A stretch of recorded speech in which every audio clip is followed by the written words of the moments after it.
Hello friends, welcome to ED action. இன்றைக்கி வந்து ஒரு சூப்பரான எள்ளு பொடி தாங்க செய்ய போகிறோம். அதாவது இட்லி தோசைக்கு தொட்டு சாப்பிட்ற மாதிரி ரொம்பவே நல்லா டேஸ்ட்டாக இருக்கும். ரொம்பவே சிம்பிளான ரெசிபி தாங்க. எப்படி செய்கிறதுன்னு பார்க்கலாம். இந்த வீடியோ பார்க்குறவங்க லைக் பண்ணுங்கள், ஷேர் பண்ணுங்கள், சப்ஸ்கிரைப் பண்ணுங்கள். இப்போ வாங்க இந்த பொடி எப்படி பண்ணுறதுன்னு பார்க்கலாம்.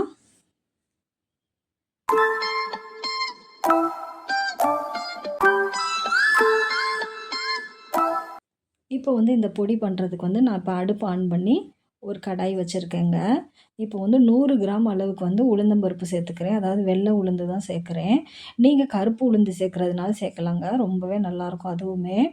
இது பாருங்கள், நல்லா செவக்க வறுத்துறணுங்க. இங்கே பாருங்கள், கலர் மாறிடுச்சு பாருங்கள். இதுக்கு மேலே வறுபடக்கூடாது, கறியிரும்.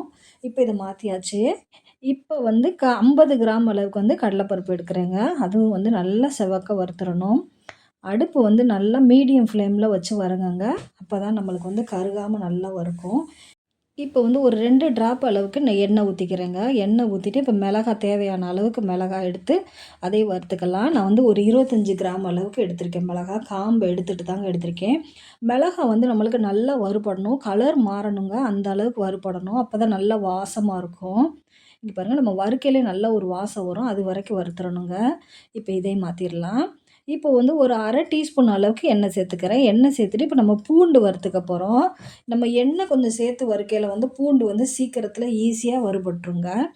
இப்போ பாருங்கள், நான் பூண்டுமே ஒரு 25 கிராம் அளவுக்கு எடுத்திருக்கேன். தோல் எடுக்கலைங்க, அப்படியே தான் சேர்க்குறேன் பாருங்கள். இந்த எண்ணெயில் வறுக்கையில் நல்லா சீக்கிரம் வறுத்துரும். இப்போ பாருங்கள், ஒரு 2 நிமிஷம் வறுத்துருக்கேன். வறுத்துட்டு இன்னும் கொஞ்சம் நேரம் வறுக்கணும். இப்போ இது கூடவே வந்து நம்ம கருவேப்பிலையும் சேர்த்துக்கிறலாம்.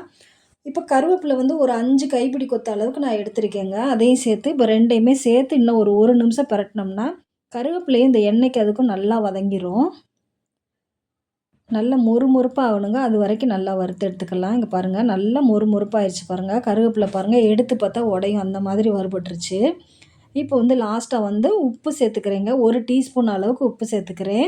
இப்போ வந்து அடுப்பை ஆஃப் பண்ணிவிட்டேன். உப்பு சேர்த்து வந்து லைட்டாக பெரட்டி விட்டுட்டு இப்போ அடுப்பு ஆஃப் பண்ணியாச்சு. ஆஃப் பண்ணிவிட்டு தாங்க நான் பெருங்காயத்தூள் வந்து 1 டீஸ்பூன் அளவுக்கு பெருங்காயத்தூள் சேர்க்குறேன்.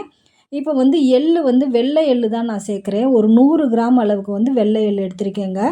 அடுப்பை ஆஃப் பண்ணிவிட்டு எள்ளு சேர்த்துக்கோங்க. ஏன்னா ஏற்கனவே இது வறுத்த எள்ளு. அதனால வந்து நான் வந்து அடுப்பை ஆஃப் பண்ணிவிட்டு அந்த சூட்லேயே நம்மளுக்கு கிண்டினோம்னா போதுங்க. ரொம்ப வறுபட்டுச்சுன்னா கருகிரும். இப்போ பாருங்கள், இது எல்லாமே மாற்றி வச்சுட்டேன். மாற்றி இது வந்து ஒரு 1 மணி நேரம் நல்லா ஆற விட்டுட்டேங்க. ஆற விட்டுட்டு இப்போ நம்ம மிக்ஸி ஜார் எடுத்திருக்கேன். அதில் வந்து அடியில் வந்து நம்ம மிளகாய் ஃபஸ்ட்டு போட்டுக்கிறலாம். அப்போ வந்து நம்மளுக்கு ஈஸியாக அரைப்படும். அதே போல் இந்த பவுட்ரு நம்ம நுணுக்கையில் வந்து நம்மளுக்கு சீக்கிரத்துலேயே மிக்ஸி ஜார் வந்து சூடாயிருங்க. அதனால வந்து நான் லைட்டாக போட்டு ஆற வச்சு தாங்க அரைச்சிருக்கேன். ஃபஸ்ட்டு நம்ம மிளகா போட்டு மீத ஜாமானை மேலாப்பில் போட்டுட்டு நான் வந்து ஒரு 2, 3 தடவை அதை எடுத்து விட்டு நல்லா ஆறின பிறகு தாங்க போட்டேன். போட்டு இப்போ எடுத்துருக்கேன் பாருங்கள். நம்மளுக்கு ஒரு தட்டு ஃபுல்லாக வந்திருக்கு பாருங்கள். இது எப்படியுமே ஒரு 1/2 கிலோ 3/4 கிலோ அளவுக்கு வந்து நம்மளுக்கு இட்லி பொடி ரெடி ஆயிடுச்சுங்க. இது எள்ளு போட்டு அரைக்கிறது வந்து ரொம்பவே நல்ல டேஸ்ட்டாக இருக்கும். இது இட்லி தோசைக்கு ரொம்பவே சூப்பராக இருக்குங்க தொட்டு சாப்பிட. இதே போல் நீங்களும் ட்ரை பண்ணி பாருங்கள். தேங்க் யூ ஃபார் வாட்சிங்.